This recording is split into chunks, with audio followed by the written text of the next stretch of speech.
कमाई की कोई परिभाषा नहीं होती। परवाह करने वाला मित्र, दर्द समझने वाला पड़ोसी, इज्जत करने वाले रिश्तेदार, प्यार करने वाला परिवार, ये सब कमाई के ही रूप हैं। बिल्कुल। कहते हैं जीवन की असली पूंजी संबंधों में होती है और ये बनती है हमारे व्यवहार से।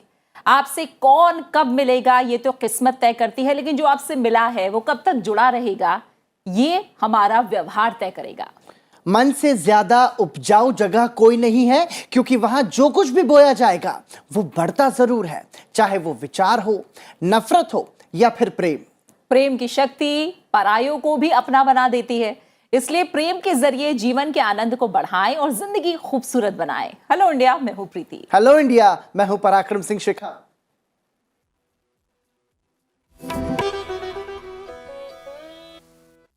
और आज हम शुरुआत करेंगे एक पॉजिटिव स्टोरी के साथ। और पराक्रम, अगर हम देखें और खेती, कृषि, बागवानी की बात करें तो हमारे दिमाग में सबसे पहले ख्याल आता है कि खेती योग्य जमीन होनी चाहिए, एक अच्छा सा प्लॉट हो, सिंचाई की प्रॉपर व्यवस्था हो और बाकी सुविधाएं हो, तभी खेती हो सकती है। बिल्कुल, लेकिन प्रीति, मुझे लगता है कि इसके इतर यदि हम बात करें छोटे बागान और बगीचे या फिर मेन गेट के सामने बनी क्यारियां, क्योंकि हम देखते हैं कि आजकल लोग ज़्यादा उनका क्रेज बढ़ रहा है और वो छोटी छोटी जगहों पर भी खेती की कोशिश करते हैं। फिर चाहे छोटी मोटी सब्जियां हों जिनको आप रोज़मर्रा में इस्तेमाल कर सकते हो। हाल ही के कुछ वर्षों में रूफटॉप गार्डनिंग यानी छत पर बागवानी का चलन भी बढ़ा है।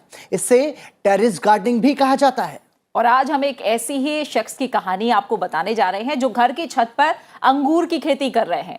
यहाँ तक कि उनके जो घर आने वाले तमाम मेहमान हैं वो भी जब टेरेस पर देखते हैं कि अंगूर की खेती की जा रही है तो प्रेरित हुए बिना वो नहीं रह पाते।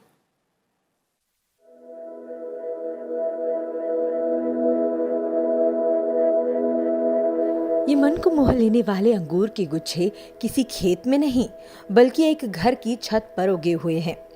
दरअसल अंगूर का ये खूबसूरत बागान एक किसान ने अपनी 2 मंजिला घर की छत पे लगाया है। मिलिए महाराष्ट्र के भाऊ साहेब कंचन से। घर की छत पर खेती करने का ख्याल भाऊ साहेब कंचन को 2013 में यूरोप के दौरे के दौरान आया। वहां उन्होंने लोगों को अपने घरों की छतों पर अंगूर और दूसरे फलों को उगाते हुए देखा। बस तभी से उन्होंने भी ठान लिया कि जब भी वो अपना घर बनवाएंगे तब उसकी छत पर अंगूर की खेती करेंगे। करीब 6 साल पहले जब भाऊ साहेब कंचन का घर बनना शुरू हुआ तो उन्होंने ICAR national research centre for grapes से अंगूर की बेलें खरीदी और अपने घर में लगा दी। समय के साथ ये अंगूर की बेलें घर की छत पर फैलती गईं। मैं 2013 को यूरोप में गया था। उधर मैंने देखा बहुत सारे हजारों एकड़ में जिधर देखा उधर पूरा ग्रेप्स ही था, अंगूर ही थे। तो मैं उसी टाइम निश्चय किया कि जब मैं अपना मकान बनाऊंगा तब उसी टाइम में मैं अपने मकान के ऊपर ज़रूर ये लेके जा सकता। तो मैंने मकान बनवाते टाइम ही इसके ऊपर स्ट्रक्चर बनवाया पहला। बाद में मांजरी मेडिका वैरायटी का 2 पौधे लाया और वो लगाया ज़मीन के नीचे। वो उसको खाद डाला मैंने, तुरंत ऊपर आ गया। 3 साल तक मैंने 1000 स्क्वायर फुट में फैला दिया। भाऊ साहेब कंचन के घर आने वाले मेहमान छत पे जाकर अंगूर के बागान देखना नहीं भूलते। इस बगीचे की देखरेख में भाऊ साहेब की पत्नी और बच्चे भी पूरा सहयोग करते हैं। भाऊ साहेब अपने इस उपज को बाजार में नहीं बेचते बल्कि रिश्तेदार या परिचितों को भेंट करते हैं और उन्हें भी इस तरह के बाग लगाने के लिए प्रेरित करते हैं। मैं यही जनता को बताना चाहता हूँ कि आप अपने मकान के ऊपर या किधर भी लगा सकते हैं। इससे आपको बहुत परिवार को आनंद मिल सकता है। भाऊ साहेब कंचन ने ये साबित कर दिया है कि रास्ते बनते हैं अगर संकल्प लिया जाए और सतत मेहनत की जाए। तो आपने देखा कि शौक और जुनून यदि है तो आप भी कर सकते हैं घर पर खेती। और जैसे कि रूफटॉप गार्डनिंग का यहाँ पर उदाहरण दिया गया, उसको यदि आप कोशिश करें तो आप भी इस तरीके का कुछ बेहतर कर सकते हैं। और आइए अब बात उस चुनौती की जिसका सामना हम सब कर रहे हैं। और बात हम करेंगे कोविड की चुनौती की। कोरोना को लेकर आखिर क्या ताज़ा परिस्थितियां हैं, कैसे कोविड से बचाव करें, कैसे रखें अपना और अपने परिवार और सेहत का ख्याल, इस बारे में आइए लेते हैं एक्सपर्ट्स की सलाह। आज हमारे साथ जुड़ रहे हैं हिमाचल प्रदेश के टांडा से डॉक्टर आपी गवर्नमेंट मेडिकल कॉलेज के कम्युनिटी मेडिसिन डिपार्टमेंट के प्रोफेसर और हेड डॉक्टर सुनील रैना। बहुत बहुत स्वागत डॉक्टर रैना आपका सनसेट टीवी की तरफ से। सर, पहला सवाल हमारा, कोरोना की तीसरी लहर कहा जा रहा है इसे, और अब हम देख रहे हैं कि बहुत तेजी से संक्रमण फैल रहा है, लेकिन सर ये कहा जा रहा है कि ये जो ओमिक्रॉन के सिम्टम है ये माइल्ड सिम्टम है, तो क्या समझा जाए वाकई में सर ये माइल्ड सिम्टम इससे माना जाएगा या फिर ये आगे चिंता बढ़ा सकता है? पहले तो धन्यवाद मुझे शो में बुलाने के लिए। और आपका क्वेश्चन जो है वो आज की डेट में न सिर्फ साइंटिफिक सर्कल्स में एक डोमिनेंट क्वेश्चन है, बल्कि जनरल पब्लिक में भी एक बहुत कॉमन सा क्वेश्चन है जी। हमको थोड़ा सा इसको एक परिप्रेक्ष्य में समझना पड़ेगा। क्या ओमिक्रॉन माइल्ड है या नहीं है, इसका जवाब हमको थोड़ा सा इस तरह से दे सकते हैं कि अगर हम वर्ल्ड के डेटा के एविडेंस को देखें तो उसके हिसाब से जो ओमिक्रॉन की वजह से हॉस्पिटलाइजेशन होती थी या ओमिक्रॉन की वजह से जो डेथ हो सकती है वो कंपेयर टू डेल्टा कम। ओके, बट क्या इसकी वजह ओमिक्रॉन पर से है, मतलब ओमिक्रॉन वेरिएंट अपने आप में है, या इसकी वजह यह है कि हम लोग अभी ज्यादा तैयार हैं एज कंपेयर टू जब डेल्टा आया था हमारे पास। एक हमारी तैयारी ये है कि हम बहुत ज्यादा वैक्सीनेटेड हुए हैं, वर्ल्ड की लार्जेस्ट पॉपुलेशन आज की डेट में वैक्सीनेटेड है as compare to maybe मई या जून में। एक बात ये हो सकती है। दूसरी बात जो और हो सकती है वो ये है कि हमको आज की डेट में इससे लड़ने के लिए जो भी साधन है या जो भी जो उपाय है जो हमको दिखते हैं वो कारगर हो सकते हैं, वो सब पता है जो पहले हमको नहीं पता थे। एक दूसरा सवाल जो सभी के मन में है वो है कि आखिर ये लहर कब खत्म होगी, क्योंकि पहले जो आंकड़े आ रहे थे, अब हमने देखा करीब 15 दिनों में हम 1 लाख से 3 लाख रोजाना केस की तरफ बढ़े हैं। कहा जा रहा था कि फरवरी की जो शुरुआत होगी उसमें पीक आएगा, लेकिन क्या अब इसे लेकर भी जो प्रेडिक्शन है, जो अनुमान है, वो बदले हैं अभी? देखिए, बहुत इंपॉर्टेंट क्वेश्चन है। जब भी हम किसी एक डायनेमिक सिचुएशन में प्रिडिक्शंस करते हैं तो हमारे फेल होने के बहुत ज्यादा चांसेस है। ये एक अनफॉर्चुनेट पार्ट है कि पिछले 2 सालों से हम इन प्रिडिक्शंस के बलबूते चलने की कोशिश कर रहे हैं। अब इन प्रिडिक्शंस में के फेल होने के चांसेस क्यों बढ़ रहे हैं, उसका एक और वजह यह है कि आप ऐसा मानिए कि आपका स्लेट खाली है जिसमें कुछ भी नहीं हो और आप प्रेडिक्ट कर सकते हैं, तो आपके चांसेस ऑफ प्रेडिक्शन बहुत इजी है। लेकिन आज की डेट में स्लेट में बहुत चीजें हुई हैं। इसमें आपके पास दुनिया में कुछ लोग हैं जिनको कोई वैक्सीन नहीं लगी है, और दुनिया में वैसे भी लोग हैं जिनको सारी वैक्सीन लगी है। इसराइल जैसे कंट्री में 4 वैक्सीन लगी है, और अफ्रीकन कंट्रीज में कुछ में एक भी वैक्सीन नहीं लगी है, और कुछ हमारे जैसे देश में जिनको 2 वैक्सीन लगी है। तो ये उस सारी चीज को, जो प्रेडिक्शन कैपेबिलिटी की जो एक प्रोसेस है, उसको कॉम्प्लिकेट करती है। लेकिन जो एक ठोस सी बात है जो जिसपे सारे साइंटिस्ट अक्रॉस द वर्ल्ड आज की डेट में अग्री कर रहे हैं, वो ये है कि इसकी पीक जितनी रैपिडली ग्रो करी है उतनी ही रैपिडली फॉल करेगी। सो अगर हम एक्सपेक्ट कर रहे हैं ये ग्रो कर रही है, आज की डेट में हम पीक में हैं, और मेरे अनुमान है कि बाय द फरवरी के मिडल तक नहीं एक्सटेंड करेगा, उससे पहले ही ये खत्म हो जाएगा। ओके डॉक्टर रैना, एक महत्वपूर्ण सवाल यहाँ पर ये भी है कि 15 से जो 18 वर्ष के जो युवा हैं, जो छात्र हैं, उनको वैक्सीन लग रही है, लेकिन जो उनसे कम उम्र के जो छोटे बच्चे हैं उनके लिए अभी वैक्सीन नहीं है। क्या ये जो तीसरी लहर में ओमिक्रॉन वेरिएंट है, क्या ये छोटे बच्चों को भी संक्रमित कर सकता है? ये सवाल सर। आज की डेट में अगर हम ओमिक्रॉन के वर्ल्ड वाइड डेटा को देखें तो सबसे ज्यादा हॉस्पिटलाइजेशन मिडिल एज में हो रही है, मतलब 20 से 45 साल के लोगों में सबसे ज्यादा हॉस्पिटलाइजेशन हो सकती है। इसके बहुत सारे कारण हो सकते हैं। एक कारण ये भी हो सकता है कि एल्डरली लोग ज्यादा तैयार हैं, उनको पता है ये हमको इन्फेक्ट कर सकता है, वो ज्यादा रिस्क नहीं ले रहे हैं, जबकि ये वाला ग्रुप बहुत आउटगोइंग है, बाहर जाता है, कामकाज के लिए भी जाता है, तो थोड़ा सा रिस्क टेकिंग भी है उनके कंपैरिजन। अब जो स्पिल ओवर हो सकता है, जो ट्रांसफर हो सकता है, वो ये हो सकता है कि ये बच्चों में चला जाए और यंगर एज ग्रुप में चला जाए। जो आज की डेट में जिसके आप बात कर रहे हैं 5 से 10 साल के बच्चे या 10 से 15 साल के बच्चे, उनमें जा सकता है। लेकिन अभी तक का डेटा जो हमको है, वो अभी तक का डेटा बोलता है कि ओमिक्रॉन और उससे पहले के वेरिएंट्स जितने भी हैं जी, उनका इंपैक्ट अगर हम चाइल्डहुड में देखें, मतलब 0 से 20 साल की उम्र में अगर हम देखें, तो सबसे ज्यादा इंपैक्ट इसी 15 से 18 साल में हुआ है। डेथ सबसे ज्यादा इसी में हुई, इन्फेक्शन सबसे ज्यादा इसी में हुए।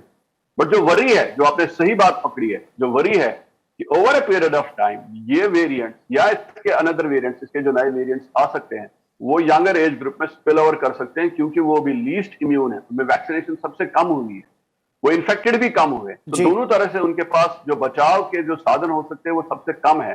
तो एक ससेप्टेबल पॉपुलेशन है, वल्नरेबल पॉपुलेशन है, आउटगोइंग पॉपुलेशन है, स्कूल्स में जाती है, एक दूसरे से मिंगल करती है, और उनमें हम जिसको हम प्रिकॉशनरी प्रिंसिपल्स है उनको अप्लाई भी नहीं कर पाएंगे, तो वो एक वरी रहेगी हमेशा हमारे पास। इसलिए हमारे लिए सबसे जरूरी है कि हम नंबर्स को कम करें, जितना कम करेंगे उतना चांसेस कम होते जाएंगे कि ये स्पिल ओवर करेगा बच्चों में। सर, जो सिम्टम अभी हाल फिलहाल में देखने को जो मिल रहे हैं उनमें हल्का बुखार, गले में दर्द, खांसी, सर्दी, जुकाम, ये जो सिम्टम है ये वायरल इन्फेक्शन माना जाएगा या फिर ये माना जाए कि यही कोविड के सिम्टम है? और आप चूंकि यदि ऐसे जो लोग हैं वो टेस्ट करा रहे हैं तो वो सभी पॉजिटिव भी हो रहे हैं, तो कुछ अंतर है या फिर ये वायरल इन्फेक्शन जो है वो ओमिक्रॉन का रूप ले चुका है? देखिए, अगर आप और मैं एक साइंटिफिक डिबेट कर रहे होते तो मैं आपको डिफरेंस बिटवीन ओमिक्रॉन और फ्लू या अदर वायरल डिजीज की बात करता, बट क्योंकि आप एक पब्लिक प्लेटफॉर्म पे और आपकी बातें बहुत संख्या में लोग सुन रहे होंगे, तो मैं लोगों को यही कहना चाहूंगा कि अगर उनके पास इन्फ्लुएंजा लाइक इलनेस है, मतलब उनका नाक बह रहा है, उनके गले में दर्द बहुत सिग्निफिकेंटली हम देख रहे हैं, मतलब सोर थ्रोट जो पहले के वेरिएंट्स में नहीं देखते थे इतना, गले में दर्द हो रहा है, नाक बह रहा है, सिर में दर्द, ये भी है बहुत इंपॉर्टेंट है, अगर बुखार उनको लगता है वो भी बहुत इंपॉर्टेंट है। और एक और चीज जो हमने देखी है वो है एक्सट्रीम डिग्री ऑफ फटीग, बहुत थकान लगती है, मतलब बॉडी में दर्दें लगती है, पर्टिकुलरली बैक में दर्दें लगती है, जो आपके चेस्ट के पीछे का पोर्शन होता है उसमें दर्दें लगती है। अगर इनमें से कोई भी लक्षण आपको है तो आप ये मान के चलिए आपको ओमिक्रॉन है, आपको टेस्ट कराने में। टेस्ट कराना इंपॉर्टेंट है, ये इस चीज को मैं एम्फेसाइज करना चाहता हूं कि टेस्ट कराना इंपॉर्टेंट है, क्योंकि उससे एक चीज हो जाएगी कि आप अपने आप को श्योर कर पाएंगे, सर्टन कर पाएंगे कि आपको बीमारी है और आप दूसरे से आइसोलेट हो जाएंगे। क्योंकि अगर आप आइसोलेट नहीं होते तो इसका स्प्रेड इतना रैपिड है, इतना फास्ट है कि ये आपके परिवार में, आपके आसपास के लोगों को भी इन्फेक्ट कर लेगा और बहुत जल्दी से कर सकता है। तो इसलिए जरूरी है कि अगर आपके पास इन्फ्लुएंजा लाइक इलनेस है या आपका कांटेक्ट किसी भी ऐसे मरीज के साथ हुआ है जो प्रूवन केस ऑफ कोविड है, तो अपने आप को टेस्ट जरूर कराएं। बहुत बहुत धन्यवाद डॉक्टर रैना हमारे साथ जुड़ने के लिए और हमारे दर्शकों के लिए समय निकालने के लिए। तो हम उम्मीद करते हैं कि डॉक्टर रैना की बातों को सुनने के बाद जागरूकता का जो स्तर है वो बढ़ेगा और जो कोविड अप्रोप्रिएट बिहेवियर है वो आप अपनाएंगे। बिल्कुल, और यही सबसे कारगर हथियार भी है कोविड के खिलाफ हमारी लड़ाई में। और आइए अब आगे बढ़ते हैं और कुछ और अहम बातों की बात करते हैं। और न्यूज़ यू कैन यूज़ एक ऐसा सेगमेंट हम आपके लिए लेकर आते हैं जो खबर सीधे सीधे हमसे जुड़ी है और हमारे काम की है। बदलते समय के साथ इनोवेटिव स्टार्टअप्स की ओर लोगों का रुझान काफी बढ़ रहा है और आईआईटी और आईआईएम से पढ़ाई के बाद करोड़ों के पैकेज को छोड़कर भी स्मार्ट और ऑर्गेनिक खेती करने और डेयरी प्रोडक्ट्स के जरिए काम शुरू करने वाले बहुत से युवाओं के बारे में हम लगातार सुन रहे हैं। भारत में डेयरी उद्योग के प्रति आकर्षण लगातार बढ़ रहा है। इसी को देखते हुए सरकार भी इसके विकास पर लगातार काम कर रही है। इसी क्रम में पशुपालन और डेयरी सेक्टर में नए नए इनोवेशन लाने के लिए पशुपालन स्टार्टअप ग्रैंड चैलेंज लॉन्च किया गया था और अब इसकी तारीख 31 जनवरी तक बढ़ा दी गई है। आइए आपको बताते हैं कि पशुपालन स्टार्टअप ग्रैंड चैलेंज है क्या। पशुपालन और डेयरी सेक्टर से जुड़ी 6 मुख्य समस्याओं को हल करने और उसके लिए इनोवेटिव आइडिया तलाशने के लिए पशुपालन और डेयरी विभाग मंत्रालय ने लॉन्च किया पशुपालन स्टार्टअप ग्रैंड चैलेंज। इस चैलेंज के तहत आपको डेयरी विभाग को पशुपालन के क्षेत्र में नए नए इनोवेटिव आइडियाज देने होंगे। अगर आपके आइडिया में होगा दम तो आप विजेता के तौर पर जीत सकते हैं 10 लाख रुपए। सरकार की तरफ से इस चैलेंज के लिए आवेदन करने की आखिरी तारीख बढ़ाकर 31 जनवरी 2022 कर दी गई है। पशुपालन स्टार्टअप ग्रैंड चैलेंज के दूसरे संस्करण के लिए विभाग की वेबसाइट पर जाकर आप इसके लिए आवेदन कर सकते हैं। पशुपालन और डेयरी विभाग की वेबसाइट के अनुसार इस प्रतियोगिता में 6 चैलेंज रखे गए हैं। प्रत्येक चैलेंज के विजेता को 10 लाख रुपए और उप विजेता को 7 लाख रुपए दिए जाएंगे। इसके साथ विजेताओं को 3 महीने की ट्रेनिंग भी दी जाएगी। इच्छुक अभ्यर्थी इन चैलेंज के लिए आवेदन कर सकते हैं। सीमन डोज के भंडारण और आपूर्ति के लिए लागत प्रभावी, दीर्घकालिक और उपयोगकर्ता के अनुकूल विकल्प, पशुओं की पहचान और उनका पता लगाने की लागत प्रभावी तकनीक का विकास, हीट डिटेक्शन किट का विकास, डेयरी पशुओं के लिए प्रेगनेंसी डायग्नोसिस किट का विकास, ग्राम संग्रहण केंद्र से डेयरी संयंत्र तक मौजूद दुग्ध आपूर्ति श्रृंखला में सुधार, कम लागत वाली कूलिंग और दुग्ध परिरक्षण प्रणाली और डेटा लॉगर का विकास। सरकार इस अभियान की मदद से आधुनिक तकनीकों पर काम कर रहे युवा कारोबारियों को पशुपालन क्षेत्र में आगे आने के लिए प्रोत्साहित करना चाहती है। डेयरी मंत्रालय के मुताबिक वे इस स्टार्टअप चैलेंज के माध्यम से पशुओं की संख्या बढ़ाने, उनकी पहचान के लिए आधुनिक तकनीक का इस्तेमाल करने, दूध की आपूर्ति सुनिश्चित करने के लिए कोल्ड स्टोरेज आदि तैयार करने और गुणवत्ता सुधारने जैसी चुनौतियों पर बेहद सक्रियता से काम कर रहे हैं।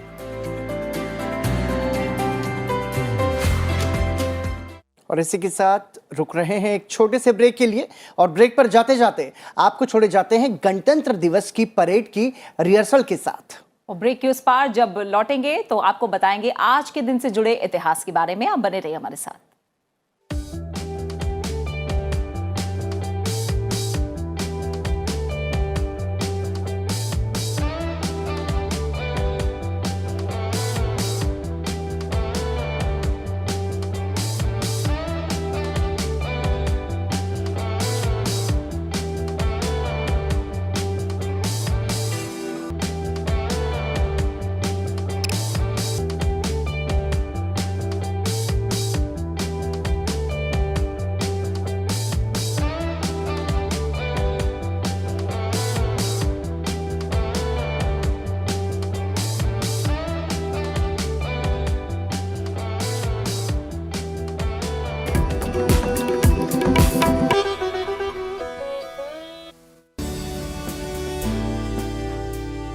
हाई कोर्ट और सुप्रीम कोर्ट न्यायाधीश वेतन और सेवा शर्त संशोधन विधेयक 2021 पर शीतकालीन सत्र के दौरान संसद में हुई चर्चा।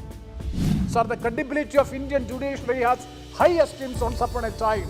But sir, it is quite unfortunate to say nowadays the credibility of the judiciary is under suspicion. When we talk about the independent judiciary, because under the constitution and no interference in the judiciary, we are seeing today on this day.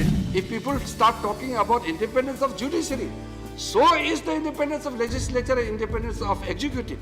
देखना ना भूलिए संसद संवाद शनिवार सुबह 9 बजे सिर्फ संसद टीवी पर।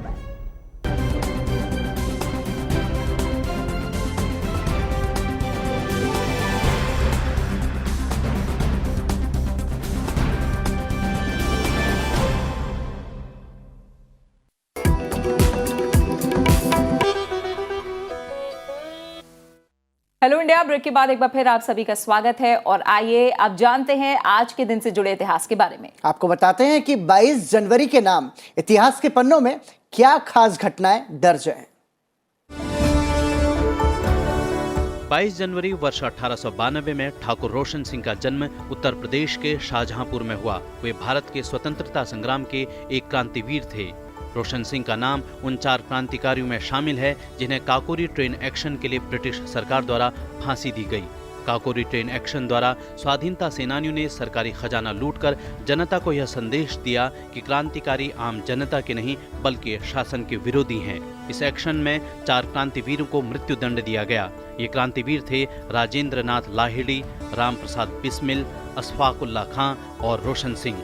राजेंद्र नाथ लाहिड़ी को छोड़कर शेष तीनों को 19 दिसंबर को उत्तर प्रदेश के अलग अलग जेलों में फांसी दी गई, लेकिन भयवश अंग्रेजी हुकूमत ने राजेंद्र लाहिड़ी के उग्र स्वभाव को देखते हुए उन्हें 2 दिन पहले ही 17 दिसंबर को गोंडा कारागार में फांसी दी। 22 जनवरी वर्ष 1760 में वांडीवाश का युद्ध हुआ। यह युद्ध अंग्रेजों और फ्रांसीसियों के बीच लड़ा गया। वांडीवाश भारत के तमिलनाडु राज्य के पुदुचेरी में स्थित है। फ्रांस की सेना का नेतृत्व फ्रांसीसी सेना नायक काउंट डी लैली और अंग्रेजी सेना का प्रतिनिधित्व सर आयरकूट ने किया। इस युद्ध में फ्रांसीसियों की पराजय हुई। परिणाम स्वरूप फ्रांसीसियों ने अपनी भारतीय बस्तियां माहे, जिंजी और कराईकल भी अंग्रेजों के हाथों गंवा दिए। युद्ध में विजय के बाद अंग्रेजों का प्रभुत्व बढ़ गया और अन्य पुर्तगाली और फ्रांसीसी यूरोपीय शक्तियों का प्रभाव कम होता गया।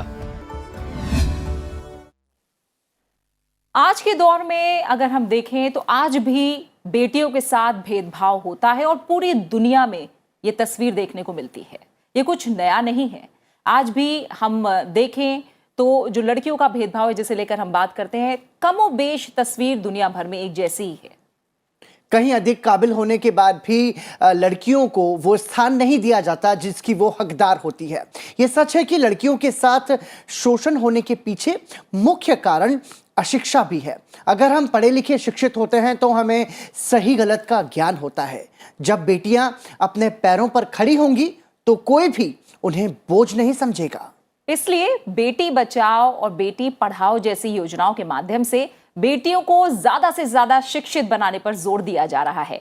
बेटियों का भविष्य उज्जवल बनाने के लिए सरकार अलग अलग तरह की योजनाएं चला रही है और इन योजनाओं के जरिए हम देख रहे हैं कि बेटियों के लिए सुरक्षा से लेकर सामाजिक और आर्थिक सहायता दी जाती है। केंद्र सरकार ने वर्ष 2015 में ऐसी ही 2 योजनाओं की शुरुआत की थी, बेटी बचाओ बेटी पढ़ाओ योजना और सुकन्या समृद्धि योजना। आज इन दोनों ही योजनाओं के 7 वर्ष पूरे हो चुके हैं। इन योजनाओं का उद्देश्य बेटियों की सुरक्षा सुनिश्चित करने के साथ ही उन्हें उच्च शिक्षा प्राप्त करने के लिए प्रोत्साहित करना है। बेटी बचाओ बेटी पढ़ाओ योजना कन्या भ्रूण हत्या, लड़कियों में शिक्षा की कमी और जीवन चक्र के अधिकारों से वंचित करने जैसे तमाम महत्वपूर्ण मुद्दों पर ध्यान केंद्रित करने में सफल रही है। ये योजना बालिकाओं से संबंधित जो पूर्वाग्रह हैं उन्हें खत्म करने के लिए, समुदाय के साथ जुड़ने और बच्ची के जन्म को उत्सव की तरह मनाने के लिए नई प्रथाओं की शुरुआत करने में कामयाब रही है। सुकन्या समृद्धि योजना बेटियों के लिए केंद्र सरकार की एक छोटी बचत योजना है। देश की बेटियों के बेहतर भविष्य को ध्यान में रखते हुए ये योजना लाई गई। इस योजना के तहत सरकार गारंटी के साथ टैक्स फ्री रिटर्न देती है। इसका लाभ एक परिवार की अधिकतम 2 बेटियां उठा सकती हैं। इस योजना के अंतर्गत जब बच्ची 21 वर्ष की आयु की हो जाती है तो वो परिपक्व होने पर राशि प्राप्त कर सकती है। अगर जुड़वा या ट्रिपलेट बेटियों का जन्म होता है तो स्थिति में 2 से अधिक खाते भी खोले जा सकते हैं। तो बेटी बचाओ बेटी पढ़ाओ और कन्या समृद्धि योजना, सुकन्या समृद्धि योजना, ये महत्वपूर्ण योजनाएं हैं, सरकार के माध्यम से चलाई जा रही हैं और आप इन योजनाओं का लाभ ले सकते हैं यदि आपके घर में बेटियां हैं तो। और आइए अब बात करते हैं हमारे खास सेगमेंट फाइनेंस ज्ञान की। ये कहना गलत नहीं होगा कि पूरी दुनिया में बचत करने की आदत भारतीयों में कहीं ना कहीं सबसे ज्यादा है। क्या आप ऐसा मानती हैं? बिल्कुल। और जो ये सभी हम जानते हैं कि जो हमारा आज किया गया छोटा सा भी कहीं ना कोई निवेश है या फिर हम कहें कि बचत है, वो भविष्य में हमारी बड़ी मदद कर सकता है। और इसीलिए भारतीयों में ये देखा भी जाता है कि घर की महिलाएं भी हों तो भी वो कहीं ना कहीं जो भी उनको खर्च के लिए पैसे मिलते हैं वो अपने पास जमा कर लेती हैं। और बचत की जो भावना है वो बच्चों से लेकर एक गुल्लक के रूप में अगर हम देखें या फिर महिलाओं में देखें और या घर के पुरुषों में देखें तो भारतीयों में ये काफी मानी जाती है। लेकिन ये बहुत जरूरी है कि जो बचत आप कर रहे हैं वो कहां कर रहे हैं, किस तरीके से कर रहे हैं, क्योंकि सही जगह पर निवेश आपके भविष्य को सुरक्षित बना सकता है। लेकिन यदि आपका निवेश किसी गलत जगह पर है तो वो आपको उसका नुकसान भी हो सकता है। और यदि आपको इस बात की जानकारी होगी कि आपका पैसा कहां सुरक्षित है, कहां निवेश करने पर जोखिम न के बराबर है, तो आप अपने भविष्य की जरूरतों के साथ न्याय भी कर पाएंगे। तो आइए आज हमारे फाइनेंस ज्ञान में एक्सपर्ट से समझते हैं कि आपको निवेश कहां करना चाहिए।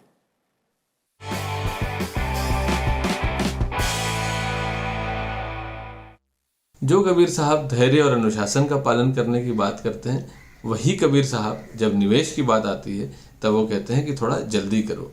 कैसे? जब वो कहते हैं काल करे सो आज कर, आज करे सो अब। काल करे सो आज कर, आज करे सो अब, पल में परलय होएगी, बहुरी करेगा कब। तो आप निवेश करिए और आज करने वाले हैं तो अभी शुरू करिए, कल करने वाले से तो आज से शुरू करिए। लेकिन दुर्भाग्यवश हेल्थ और वेल्थ के मामले में लोग टालम टाल करते रहते हैं, टाल मटोल करते हैं और इस वजह से उनका जो निवेश की धनराशि जैसी होनी चाहिए वैसी बन नहीं पाती। अगर आप ध्यान दें, चक्रवृद्धि ब्याज में समय जो है वो ऊपर लगा हुआ है और जितना लंबा समय रहेगा उतनी ही ज़्यादा आपकी संभावनाएं बढ़ जाती हैं पैसे बनाने की। तो आसान शब्दों में हमने एक्सपर्ट के जरिए समझा मार्केट की क्या ज़रूरी बातें हैं, निवेश से जुड़ी क्या ज़रूरी बातें हैं जिनका हम ध्यान रख सकते हैं। और इसके बाद अब हम आगे बढ़ेंगे और बात करेंगे हमारी समृद्ध विरासत की, हमारी लोक कलाओं की। आइए जानते हैं राजस्थान की लोक कला फड़ के बारे में। फड़ राजस्थान में भीलवाड़ा जिले की विशेषता है और भीलवाड़ा जिले की भोपा जनजाति की विरासत भी है। राजस्थान में देवी देवताओं के चित्रों को, कहानियों और गाथाओं को कपड़े पर चित्रों के जरिए इनका वर्णन किया जाता है। और ये चित्र केवल कलाकृति नहीं है बल्कि कला, संगीत और साहित्य की एक संपूर्ण संस्कृति है जिसे फड़ पर चित्रित किया जाता है और फिर इसे गीतों में भी बांटा जाता है। इसलिए चित्र और गीत दोनों ही को ही फड़ कहा जाता है। भारतीय संस्कृति की इस ऐतिहासिक धरोहर को वर्षों से राजस्थान के कलाकारों ने अपनी परंपरा में संभाल कर रखा है, जिसकी झलक आप भी देखिए।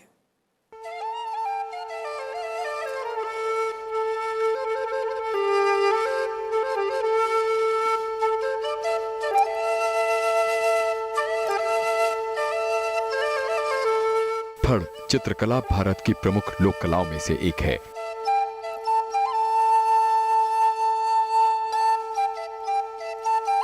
फड़ राजस्थान में भीलवाड़ा जिले की विशेषता है और यहाँ की भोपा जनजाति की विरासत भी। यह चित्र केवल कलाकृति नहीं है बल्कि कला, संगीत और साहित्य की एक संपूर्ण संस्कृति है जिसे वो फड़ पर चित्रित करते और गीतों में बांटते हैं।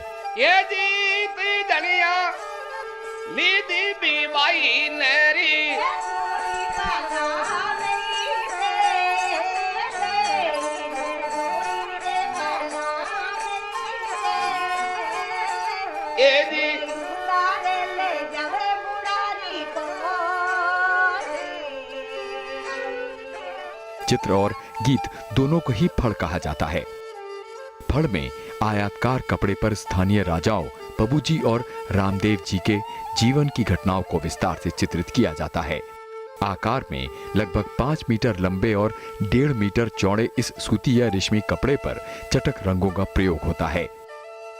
फड़ का धार्मिक महत्व है जिसके चलते इसे बनाने वाले चित्रकार और बांटने वाले भोपा दोनों ही इसे पवित्र मानते हैं।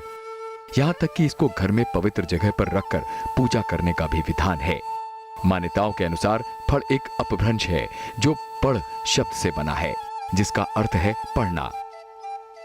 जब भोपा लोक गायक स्थानीय शौर्य गाथाओं पर आधारित इन चित्रों को प्रस्तुत करते हैं तब ऐसा लगता है कि वो इन चित्रों के माध्यम से उन शौर्य गाथाओं को पढ़ रहे हैं।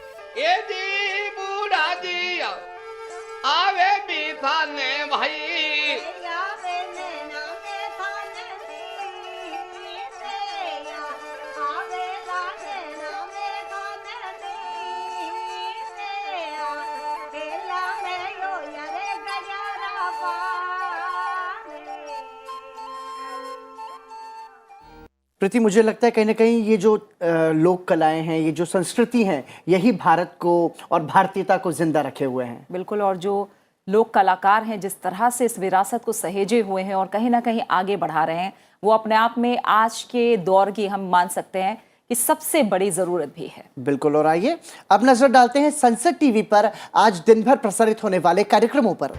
सुबह 9 बजे आप संसद टीवी पर देख सकते हैं संसद संवाद और सुबह 9:30 बजे आप देखिए ग्लोबल डिबेट। 10 बजे आप देख सकते हैं डिप्लोमेटिक डिस्पैच। शाम के कार्यक्रमों की बात करें तो 7 बजे आप देखिए समसामयिक मुद्दों पर चर्चा, मुद्दा आपका में। शाम 7:30 बजे आप देख सकते हैं स्पेशल रिपोर्ट और रात 8 बजे दिन भर की बड़ी खबरों पर आधारित हिंदी न्यूज बुलेटिन आज की खबर। रात 8:30 बजे देखिए न्यू इंडिया डिबेट। 9 बजे देख सकते हैं द डिफेंडर्स और 9:30 बजे देखिए पर्सपेक्टिव।